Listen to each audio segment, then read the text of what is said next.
Hello, welcome back to my channel. We're going to be looking at the Sibyls Oraculum today, and this one is by Tayannah Lee McQuillar, who is a cultural anthropologist. She is a genius. She is also the author of the Hoodoo Tarot, and on both decks she's collaborated with Katelan V. Foisy. So Sibyls Oraculum is a 44 card deck and book, and this one is published by Destiny Books. So if you're familiar with Destiny Books, I mean, their decks typically are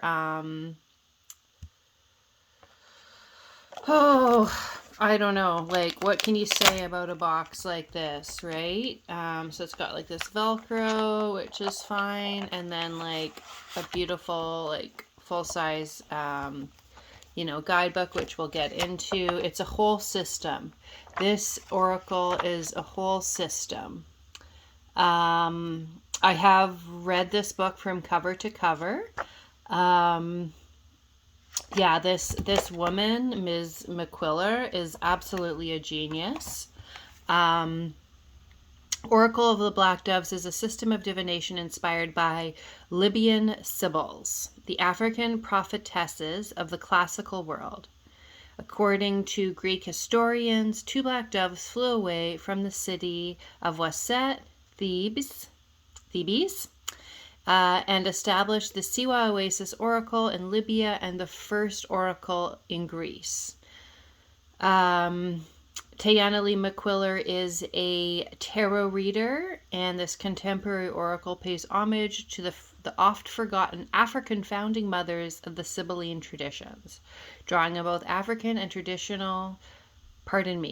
both the African and classical traditions. It features full-color paintings by Katelan V. Foisy, who created the card art in a style reminiscent of the Libyan mosaics, popular in the 1st century BCE.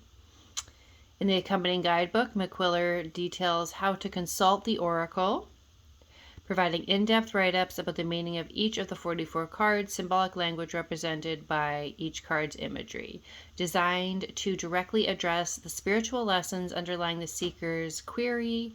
The oracle facilitates self-examination and decision-making, helping the seeker choose their best possible future by broadening their perspective of the situation. Author also includes history of the Sibyls of the ancient world and explores the continuing Sibyl tradition in North Africa today. The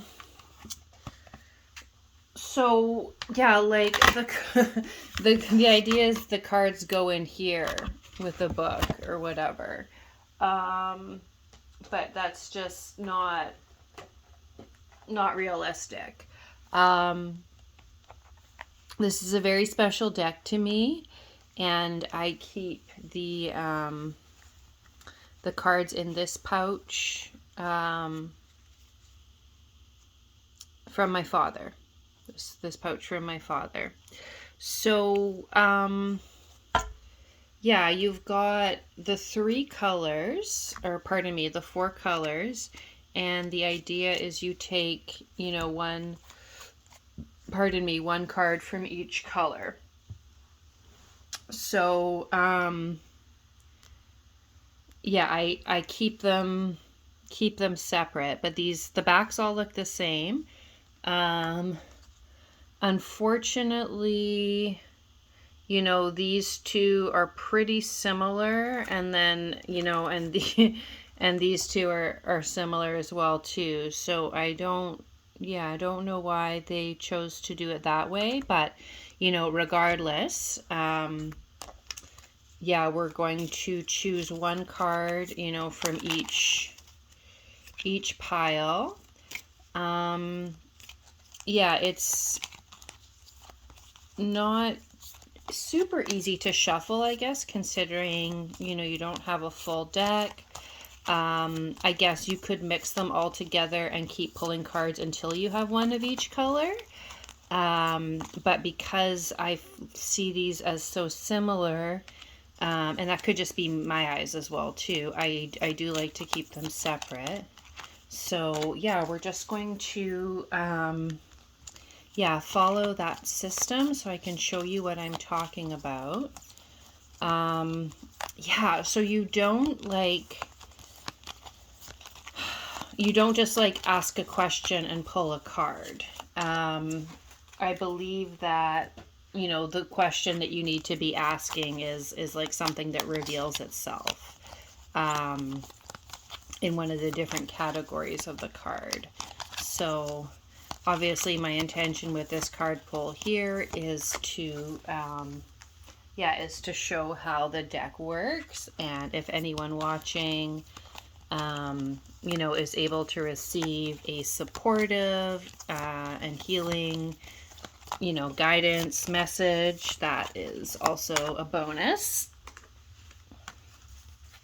Let me know if you if you want to see readings on this channel.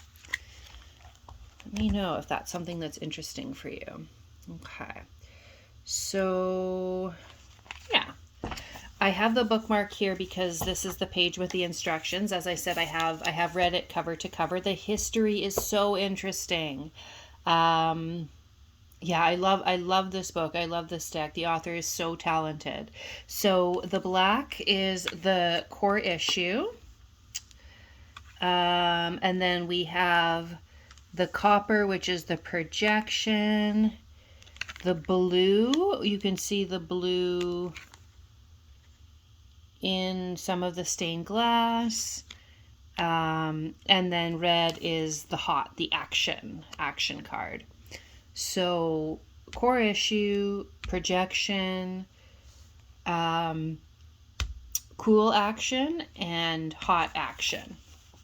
So the core issue reflects the essential spiritual principles that a seeker should deeply reflect upon in relation to the query. Every challenge has a source, right?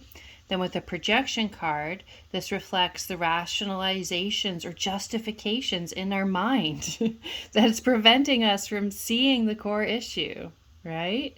They're comfortable masks of excuses that are placed on the truth that, if not removed and worked out, will eventually cause the querent internal suffering and possible hardships. And then we have, the action cards, what to do next. The blue is internal state of mind the querent should foster in relation to the question. And then the red is going to be the suggested external response to the situation. Now, I am seeing now it does say seeker poses a question, comment on getting back together, comment on loaning money, comment on what lesson I need to master in this life. So I had forgotten about that. I honestly was never asking specific questions when I pulled from this deck. I was always just letting me, comment on my situation, I guess.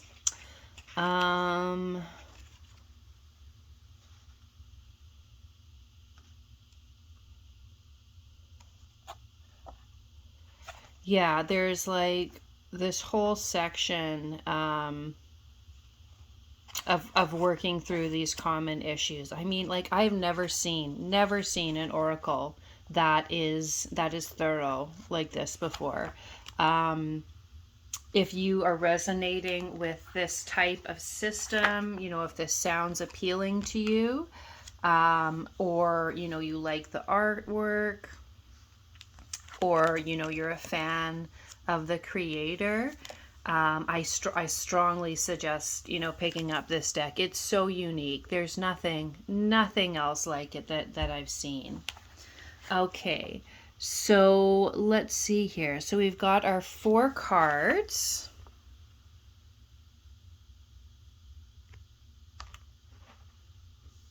Okay.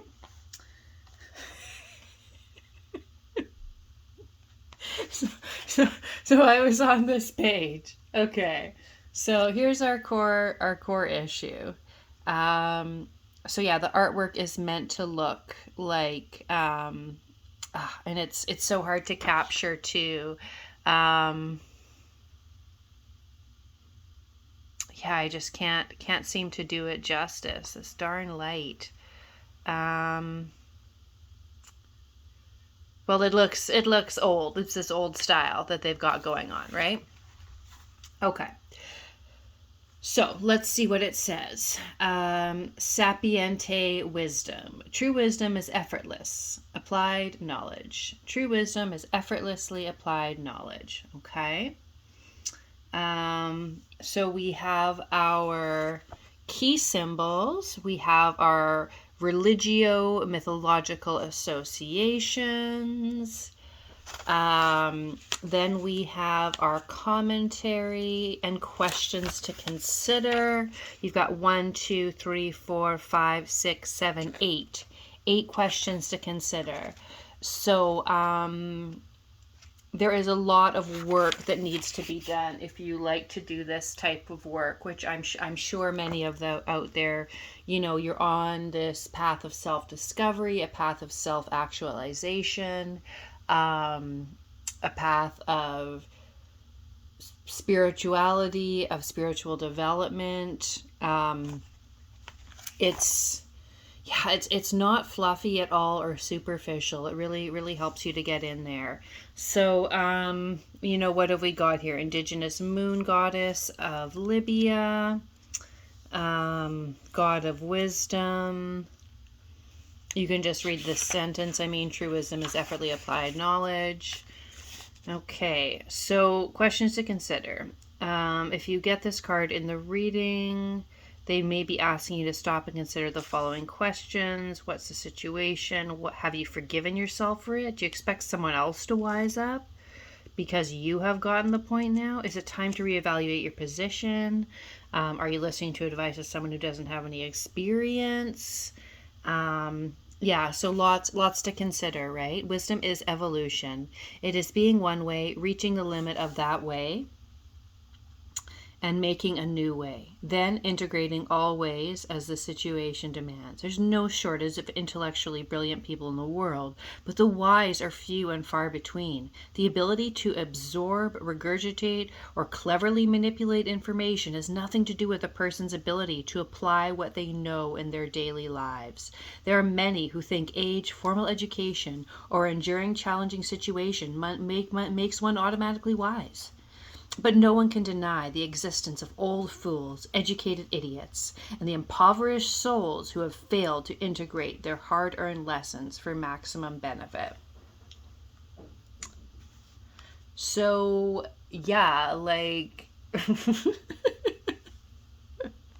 this is not your, love and light, okay, type of deck here, right? Because it's common to associate wisdom with certain occupations, we tend to give people a hard time when they make silly mistakes, and we should have known better. Unfortunately, it's not that easy. Things don't work out that way.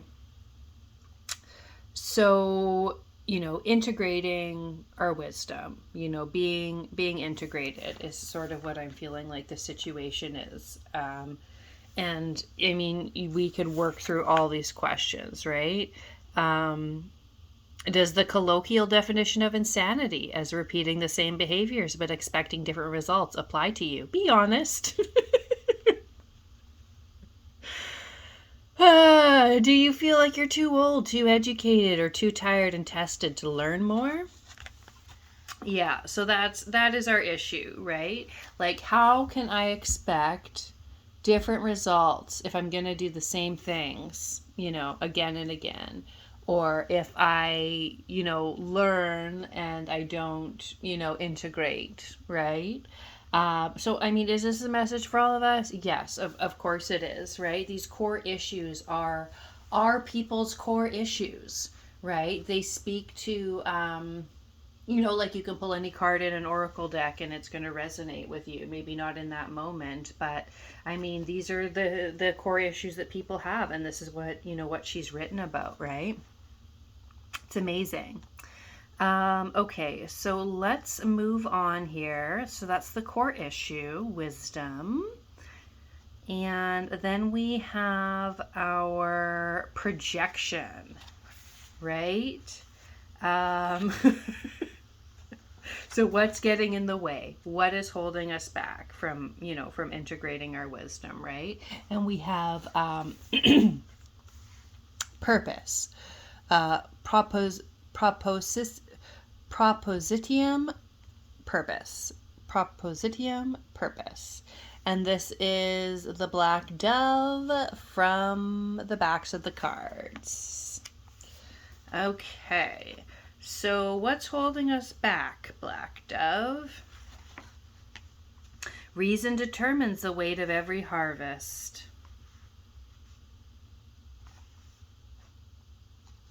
We may often hear people say, everything happens for a reason. While this is certainly true, it's also true that it's often used to divert attention from purpose or from why a choice was made that led to what appears to be a fateful occurrence. There's nothing in the universe that does not have a purpose, and as expression of that law, we must also have a reason for why we think and act in a particular way. So I'm definitely feeling so far like, this accusation of being unintegrated is because, of course, we want to bypass. We are bypassing and assuming that we are unintegrated because that is how it is and that we don't need to be working for it, right?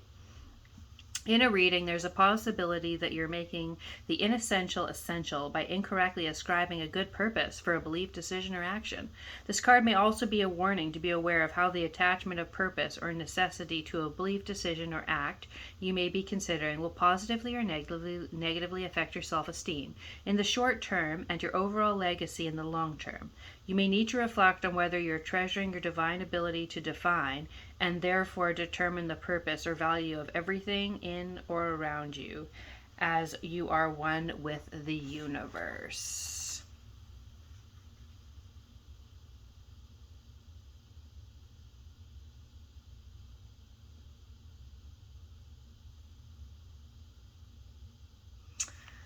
Okay, so that's what's holding us back. So let's take a look at some of the actions. So internally we have detachment, externally we have purity. So what is this going to be? Like releasing what no longer serves? the classic, right? I love this deck so much. It's got such a sense of humor and it's so loving and so caring. Okay, so internally our action, right? So Broken Rose symbolizes dispassionate thinking, detaching head from heart. When loss is an investment in peace, defeat is illusory. Hecate was the goddess of wilderness, magic, and witches. She was associated with isolation and the underworld. Stop obsessing and completely let go of any emotional attachments related to the matter of question. Okay. So we do have a shorter description for the action. When we're looking at the core issues and what's holding us back, we have a lot of information, but when it comes to the action, it's very to the point, which I appreciate. So yeah, detachment, right? This is just, it's a lot. It's a lot to take in. I know. Let's check and see what our hot action is. Purity. If your conscience doesn't respect you, eventually no one will. Oh, make sure you remain morally clean. Any attempts to be sneaky or underhanded or to otherwise play dirty will ultimately end in failure. Again, we have our, religio mythological associations. a description of the symbols. The card represents higher morality and the acquisition of a return to one's ethics regarding the situation.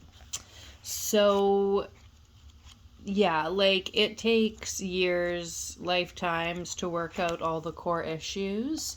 You know, considering the investment here is just like the cost of a deck. If you at all resonate with this style, I would love for you to support, you know, this author and her work. As I said, you know, she's a cultural anthropologist. She's written a few books and also authored the Hoodoo Tarot, which I will be filming a video on as well.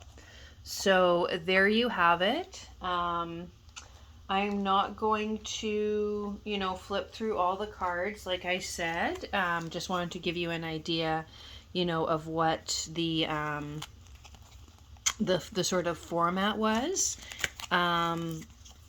The cards are very flimsy, like all Destiny books, and these are glossy. And honestly, I like you gotta see them in person.